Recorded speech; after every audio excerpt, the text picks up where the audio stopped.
कि अन्य देशों की तुलना में भारत में कम लोग संक्रमित हुए। ये भी सही है कि दुनिया के देशों की जनसंख्या की तुलना में भारत में हम अधिकतम मात्रा में हमारे नागरिकों को बचा सके, लेकिन ये हमारे लिए पीठ थपथपाने का विषय नहीं है, संतोष पाकर के सो जाने का विषय नहीं है। ये कहना कि कोई चुनौती नहीं थी, ये हमारे अपने विकास के आगे के रास्तों को बंद करने वाली सोच बन जाएगी।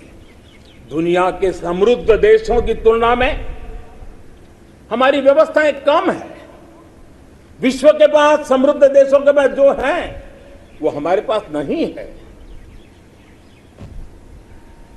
लेकिन इन सारे प्रयासों के बावजूद भी, और दूसरी तरफ हमारे यहां जनसंख्या भी बहुत है, विश्व की तुलना में बहुत जनसंख्या, और हमारी जीवन शैली भी कुछ अलग सी है। सारे प्रयासों के बाद भी कितने ही लोगों को हम बचा नहीं पाए, कितने ही बच्चों के सिर पर कोई हाथ फेरने वाला चला गया, उसे दुलारने उसकी जिद पूरी करने वाला चला गया। ये असहनीय पीड़ा, ये तकलीफ हमेशा से साथ रहने वाली है। मेरे प्यारे देशवासियों, हर देश की विकास यात्रा में एक समय ऐसा आता है जब देश खुद को नए सिरे से परिभाषित करता है, खुद को नए संकल्पों के साथ आगे बढ़ाता है। भारत की विकास यात्रा में भी आज वो समय आ गया है। 75 वर्ष के अवसर को हमें एक समारोह भर ही सीमित नहीं करना है। हमने नए संकल्पों को आधार बनाना है, नए संकल्पों को लेकर के चल पड़ना है।